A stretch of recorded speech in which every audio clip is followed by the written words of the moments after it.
We're just coming up on 11 p.m. Eastern Time. You have just experienced the longest State of the Union ever in State of the Union history. After Trump delivered his State of the Union speech, the MSM rushed to break it down and put their negative spin on it. But some had fairer reactions than others, like Jen Psaki, who didn't like regular Americans being recognized during the event. Today, we're telling you all about it. So let's kick it off with CNN's Kasie Hunt. You know, big picture, we have to remember, I mean, this is a president who's been under immense pressure, right? His polling, his approval rating is lower than it's ever been. He was speaking to a room full of Republican members of Congress, who many of whom stand to lose their seats. The president stands to lose part of the power that he currently has in Washington. And I think the speech reflected the way this president often deploys the strengths that he has. Yes, he spent some time defending his own record. He spent some time blaming his predecessor. He spent some time trying to convince people it wasn't as bad as maybe they feel that it was. But he spent far more time during this speech on offense, right?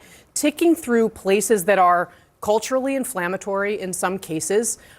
He put Democrats on the spot repeatedly. I mean, he almost goaded Rashida Tlaib and Ilhan Omar at one point into shouting back at him when he asked the crowd to stand and clap if they supported American citizens. First of all, the president's exact words were, quote, "The first duty of the American government is to protect American citizens, not illegal aliens," which is very different from how Kasie was trying to frame it. Second, it's absurd how she tried to shift the blame onto Trump for how Omar and Tlaib acted, and it totally downplays their heckling. But let's be real. Every president takes shots at the other side during these speeches. Obama did it in 2014 when discussing the ACA, saying, quote, "I don't expect to convince my Republican friends on the merits of this law," adding, "Let's not have another 40-something votes to repeal it. The first 40 were plenty." Biden did the same thing in 2024 when talking about what he describes as attempts to, quote, "pass a national ban on reproductive freedom." He went on to ask, "My goodness, what freedom else would you take away?" The difference is, back then, we didn't see the same criticism from CNN or any other MSM outlet. There was also an argument that that speech didn't land with voters, and we'll tell you the real numbers after this clip.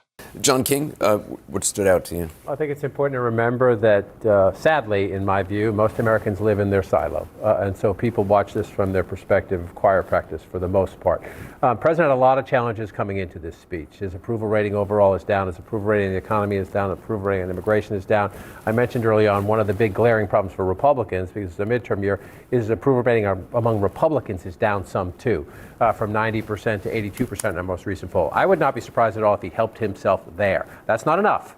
And there was a lot in the speech from the president, both from a policy perspective of what he's done and what he's trying to do, and the few skirmishes he had with the Democrats, that if you're trying to get your base to say, okay, I've been sort of pulled back, Washington's too loud, I don't like the fighting, I don't like a lot of Latino Republicans I talk to, I don't like seeing ICE in the streets of America, you might get a little bit of them back in the fight. And that is what was so important about tonight. He nailed the Republican base, brought them back in the fold with a solid message on the economy, on immigration, on his foreign policy. That is the work he had to do. And that also brings over a lot of independents that are similarly minded to what Republicans believe. Not sure about that part, but we'll see. Well, CNN's own numbers ended up proving it. They surveyed the same group of people before and after the speech, and they found that before the address, 54% of the respondents said they believed Trump's policies would move the country in the right direction. Afterwards, 64% said his policies would take the country down the right path.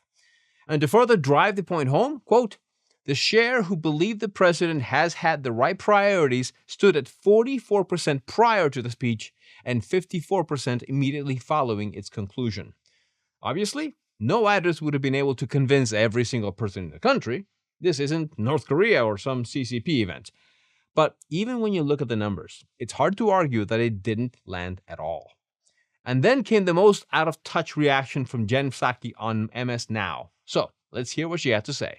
As I was watching that, I was just thinking about the fact that we're just over 8 months from the midterm elections. And that is, no matter what number of people battled through that nearly 2-hour speech, it's still going to be his largest audience of the year.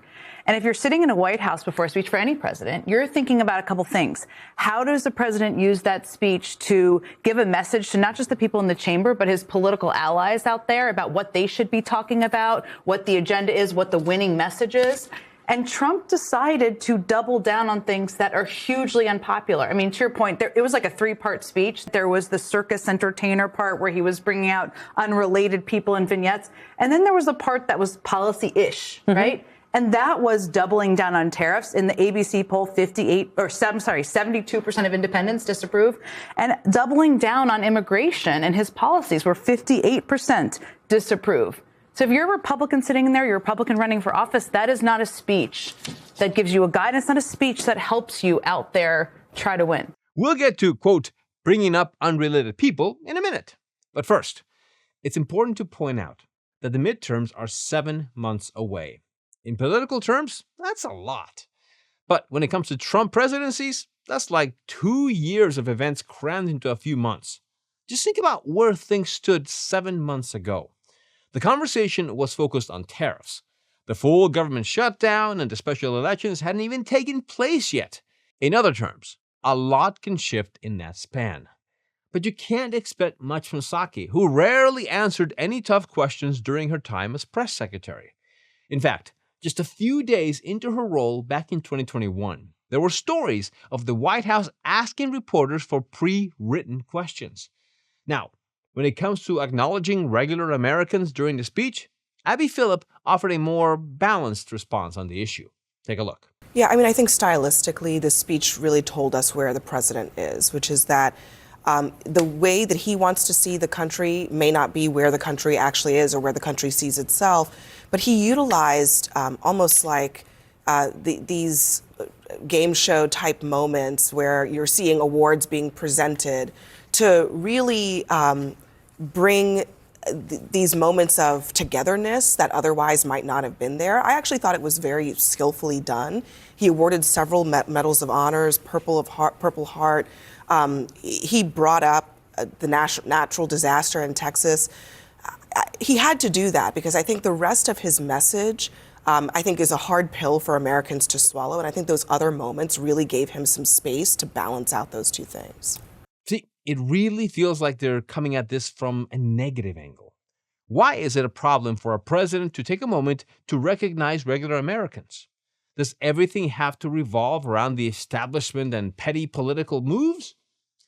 The fact that these acknowledgments even became a point of criticism says a lot about the current media climate. Instead of focusing on what was actually said or how such moments should be uniting, the conversation shifts towards creating division and generating controversy where there doesn't need to be one.